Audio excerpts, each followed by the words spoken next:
Good evening.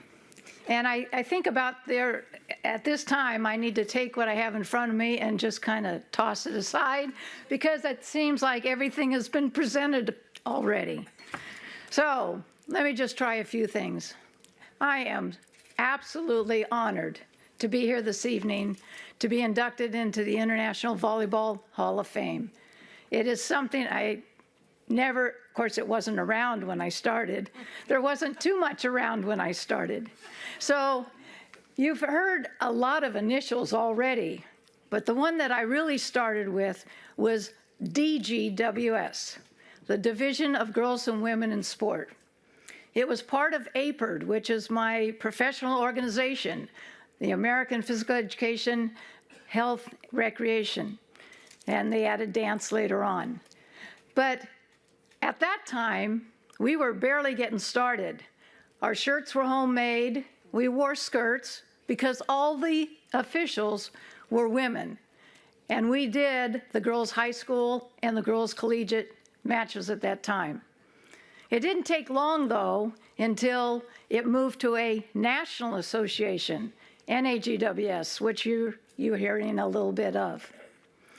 But I'm just going to step back just a second and thank the Hall of Fame for their timing. And I say that because the weather is perfect, the trees are beautiful, and it's my birthday weekend. Thank you.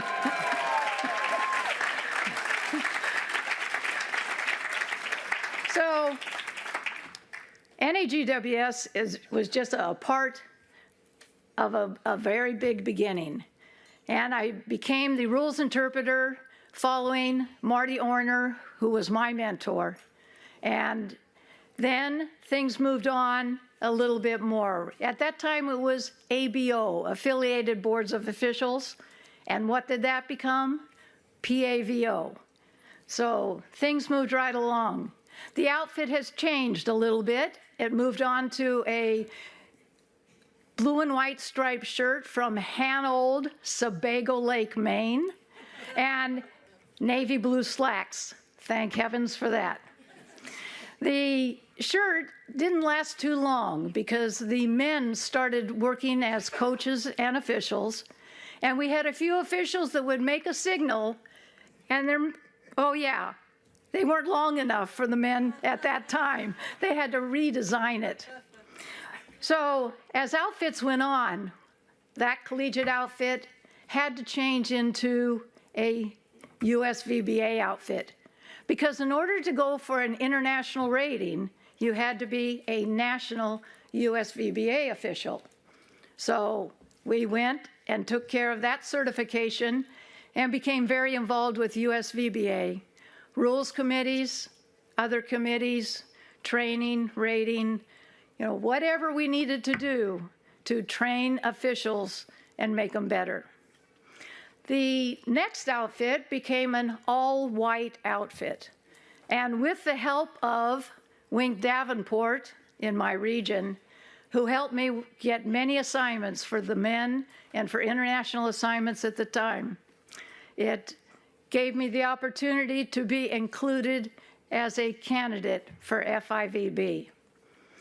That was a step in itself. I was certified, and I received my card, and it was addressed, Mr. Akeda addressed it to Mr. Sue Lemaire. And all through the letter, Mr. Sue Lemaire. But, it just didn't know what to do with me.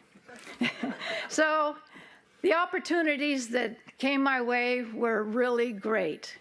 My first international tour with the national team was to Russia, Hungary, and Bulgaria. And at that time, I had the opportunity to jog the streets of Moscow with Paula Weisoff, something who would have ever expected. I get to Bulgaria, and my brother, his wife, and daughter were able to visit me at that time because they were living in Germany, and it couldn't have been special. That little girl that was standing in front of me, my niece. Yes, it was a great experience. So You know, that's kind of the indoor route. Then along this same time, we're still doing beach at home, you know, we're doing the women, we're doing AVP, we're doing whatever's available. So here I am teaching 30-some years, but I had to go to Marbella, Spain to get my certification. I have never been so cold in my life, because here's where we go from skirts to shorts. We are in shorts no matter where you're at. The beach volleyball referees are in shorts. So the water's coming up to the end of the court. They gave us 2 sweatshirts. That wasn't enough. And trying to blow the whistle when you're cold is not an easy thing to do. But it was quite the experience. So to be part of the first beach Olympic and then to go to Sydney were very special. There's so many people that I haven't even mentioned yet. And of course, there's always the family. Mom and Dad rescheduled many meals because I had to go to a tournament. You know, things of this sort. My dad was a basketball official at one time. I didn't know that for a long time. And Mom, hey, she was same. She taught physical education, math, same thing I trained in. She was there for me.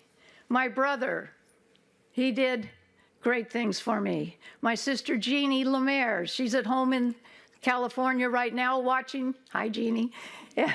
And my youngest sister and her family are here this evening. I thank them for being here. So also joining me this evening is representing Will Vick from the Lone Star region, Gloria Cox and her husband, Dan, my cousin, Dan Rock, and his wife, Karen, and I can't thank you all enough for making the effort to be here tonight.